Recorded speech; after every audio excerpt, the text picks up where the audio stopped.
Coba Anda bayangin deh, ribuan tahun lamanya. Kalau mau cepat ya paling banter lari kuda. Terus tiba-tiba aja, ya kurang dari 2 abad lalu, kita bisa melesat bawa beban berat cuma pakai api, air, sama logam. Selamat datang di penelusuran kita kali ini. Hari ini nih, kita bakal menyelami inovasi transportasi secara khusus. Kita akan kupas beberapa bagian menarik dari buku How Innovation Works. Terutama fokus di bab soal transportasi. Kita mau lihat gimana sih berbagai kemajuan itu, dari yang mengubah dunia sampai yang kelihatan sepele, gimana lahirnya. Jadi misi kita kali ini yaitu membongkar pola-pola di balik inovasi transportasi. Kenapa ada yang butuh waktu lama banget buat diterima? Prosesnya gimana sih?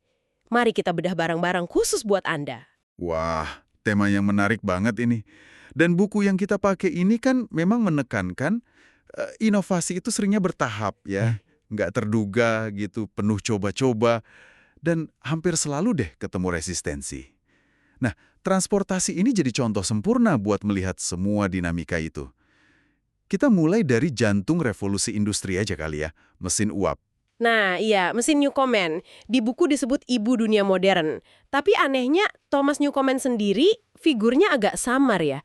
Nggak ada potretnya, makamnya aja nggak bertanda.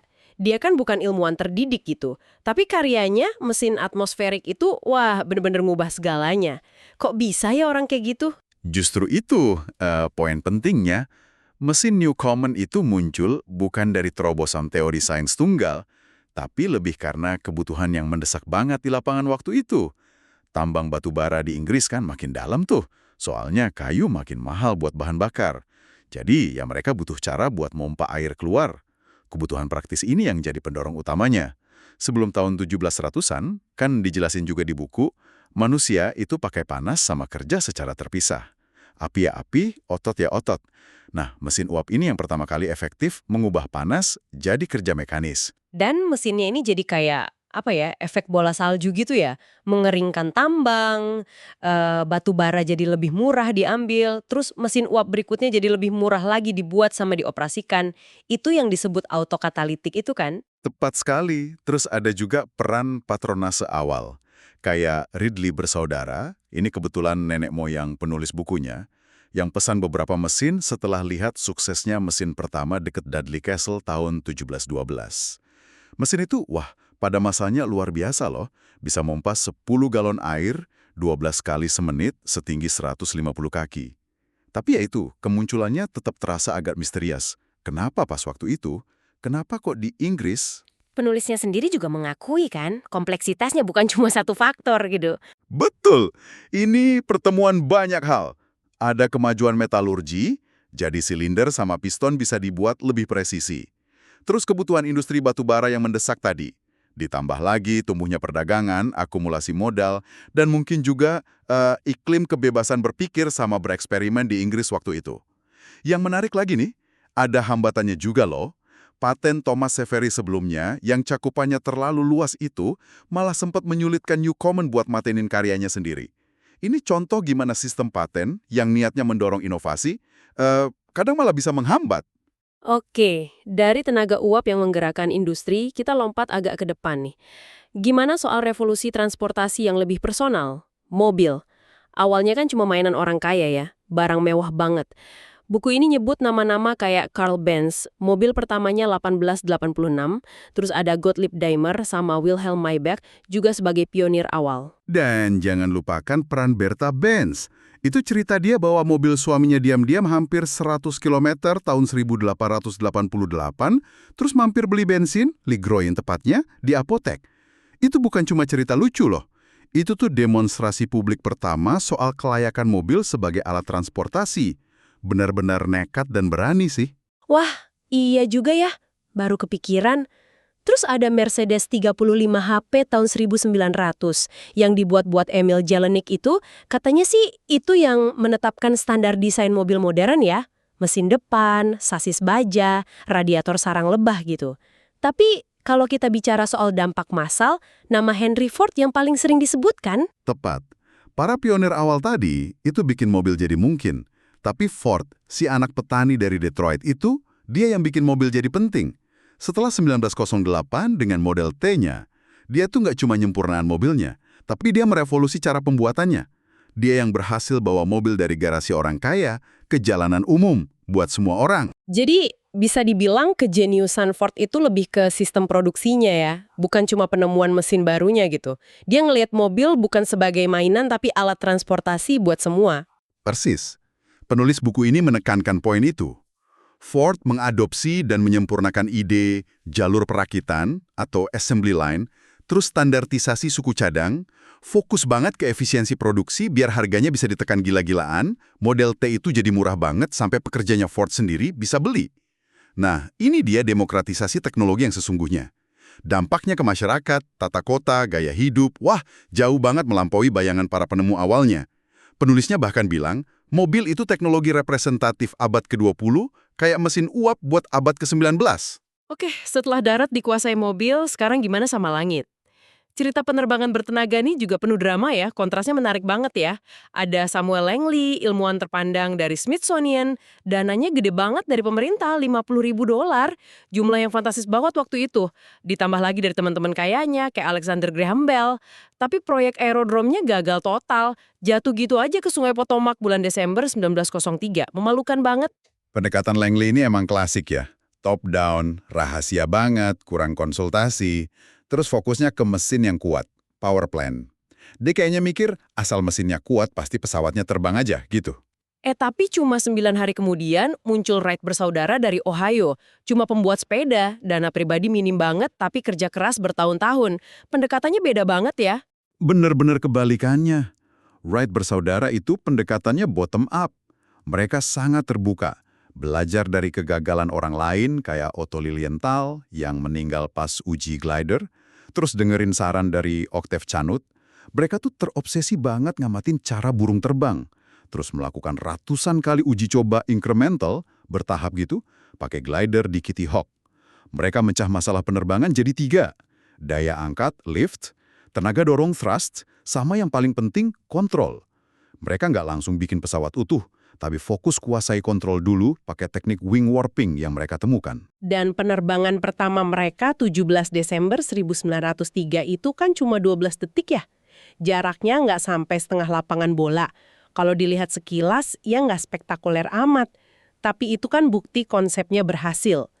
Butuh beberapa tahun lagi buat mereka nyempernain sampai bisa terbang berjam-jam, manuvernya lincah. Ini lagi-lagi nunjukin kalau inovasi itu ya proses bertahap, bukan sulap semalam jadi. Nah, yang juga luar biasa dari dunia penerbangan ini adalah peningkatan keselamatannya. Buku ini nyajiin data yang, wah, mencengangkan sih. Per kilometer penumpang, terbang komersial sekarang itu sekitar 54 kali lebih aman dibanding tahun 1970. Padahal jumlah penerbangannya meroket gila-gilaan. Kok bisa gitu ya? Pasti bukan karena satu teknologi ajaib kan? Sama sekali bukan. Menurut penulis buku ini hasil akumulasi dari banyak praktek yang mungkin kedengarannya membosankan gitu.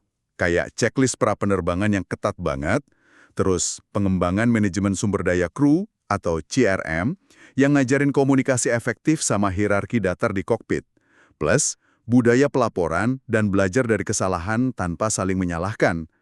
Kasus jatuhnya Air Inter 1992 di Prancis itu misalnya, jadi pelajaran penting. Waktu itu kan pilotnya salah masukin mode penurunan pesawat malah milih laju turun 3.300 kaki per menit, bukannya sudut turun 3,3 derajat. Itu jadi pelajaran soal desain user interface sama prosedur standar. Yang menarik nih, peningkatan keselamatan ini malah terjadi barengan sama era deregulasi dan munculnya maskapai murah LCC itu. Betul.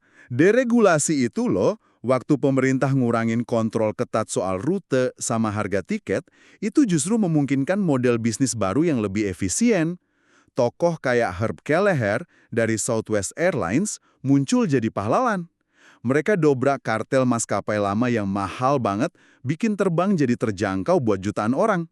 Awalnya banyak yang ragu soal keamanannya, tapi ternyata maskapai hemat ini bisa aman banget, bahkan lebih aman.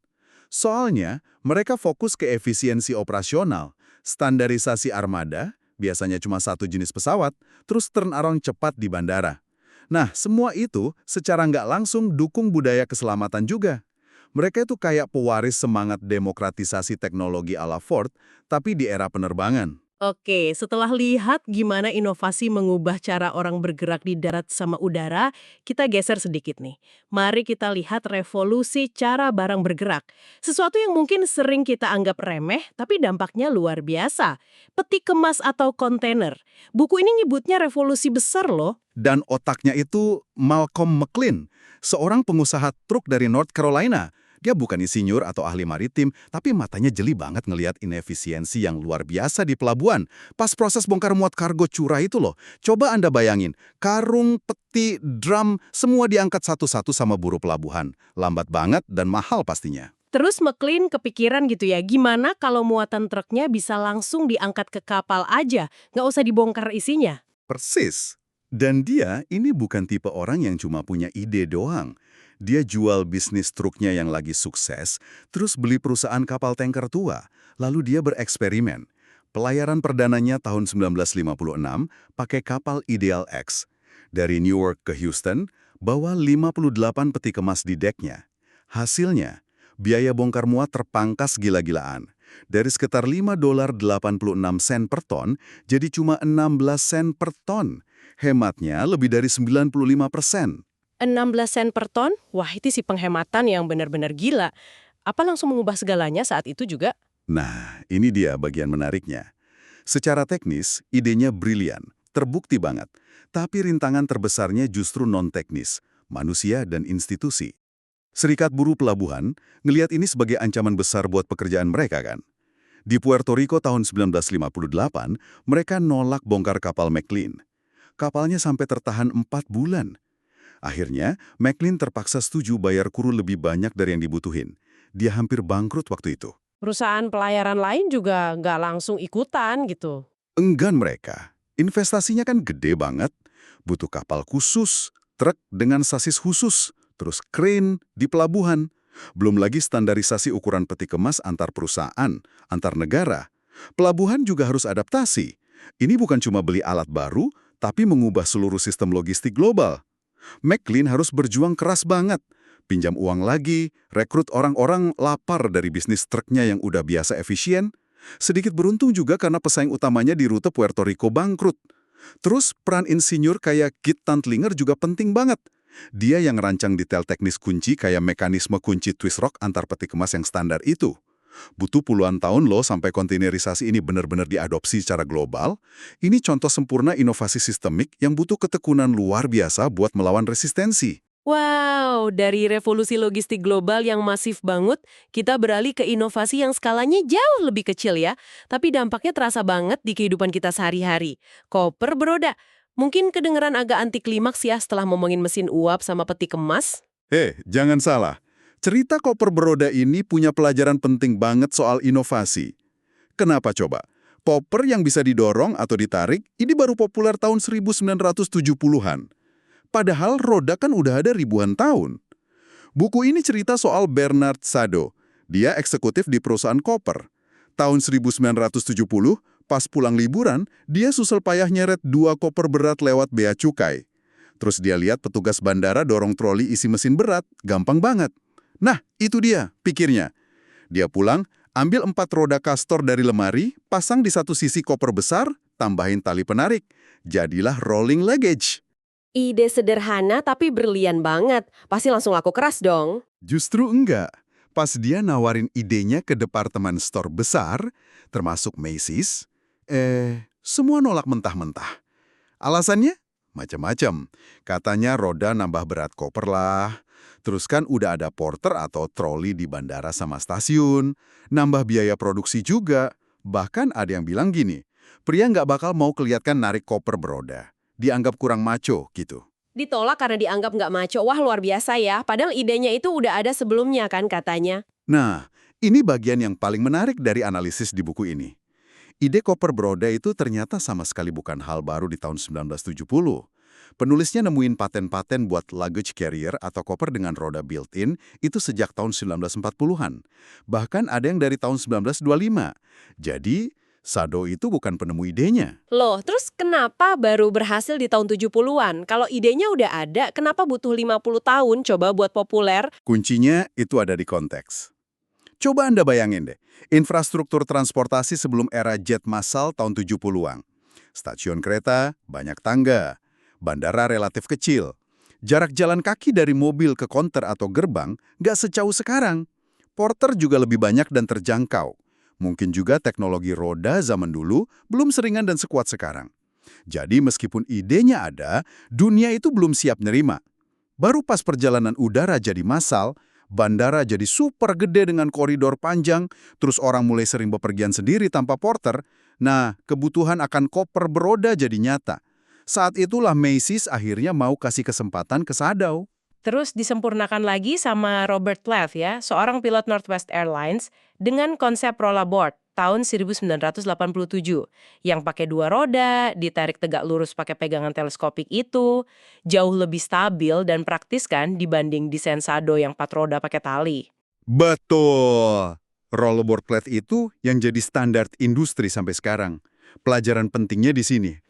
Inovasi itu seringkali bukan cuma soal ide bagus, tapi juga soal waktu yang tepat, kesiapan infrastruktur, perubahan sosial budaya, teknologi pendukung lainnya. Dunia perlu siap dulu buat sebuah inovasi biar bisa lepas landas. Koper beroda ini contoh klasiknya banget.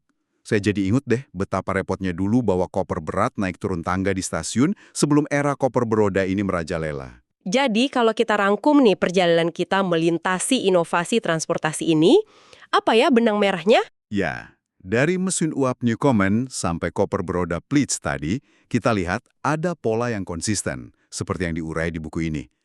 Inovasi transportasi itu, pertama, hampir selalu bertahap, bukan lompatan tunggal, kayak Wright bersaudara atau keselamatan penerbangan tadi. Kedua, seringnya muncul dari kebutuhan praktis atau malah ketidaksengajaan, bukan cuma teori. Contohnya Newcomen sama Sado. Ketiga, penuh coba-coba dan kegagalan. Ingat Langley atau penolakan awal koper beroda. Keempat, hampir pasti deh menghadapi resistensi. Entah dari industri lama, serikat pekerja, pemerintah, atau bahkan konsumen. Kayak kasus McLean atau Sado lagi. Dan kelima, keberhasilannya itu sangat bergantung pada konteks. Waktu, tempat, sama kesiapan ekosistem pendukungnya. Koper beroda tadi contoh jelasnya. Semua contoh ini intinya nunjukin gimana inovasi itu soal menyusun ulang materi dan informasi yang udah ada di dunia jadi kombinasi baru yang lebih berguna ya. Mengutip penulisnya, inovasi itu menciptakan susunan atong dan bit yang sangat tidak mungkin muncul secara kebetulan. Entah itu mesin yang mengubah panas jadi kerja, mobil yang kasih kebebasan bergerak, peti kemas yang melancarkan perdagangan global, atau ya sekedar cara lebih nyaman bawa baju Anda pas bepergian. Dan sebagai penutup nih, ada satu pengamatan menarik dari penulis buku ini yang kayaknya patut kita renungkan bareng. Dia mencatat bahwa kecepatan perjalanan fisik manusia, kemampuan kita pindah dari titik A ke B, itu hampir nggak meningkat loh dalam 60 tahun terakhir. Pesawat jet komersial terbang dengan kecepatan yang sama atau malah sedikit lebih lambat sekarang demi efisiensi bahan bakar dibanding tahun 1960-an. Ini kontras banget sama peningkatan kecepatan eksponensial di dunia komputasi dan komunikasi. Jadi pertanyaan provokatifnya, apakah kita ini lagi ngalamin semacam stagnasi inovasi gitu ya di bidang transportasi fisik? Atau jangan-jangan ada inovasi transportasi besar berikutnya yang lagi tumbuh pelan-pelan sekarang yang dampaknya belum kita sadari sepenuhnya. Kayak orang dulu meremehin mobil atau internet di awal-awal kemunculannya. Nah itu sesuatu untuk Anda pikirkan lebih lanjut. Terima kasih banyak sudah menyimak penelusuran mendalam kita tentang inovasi transportasi kali ini. Sampai jumpa di pembahasan berikutnya ya.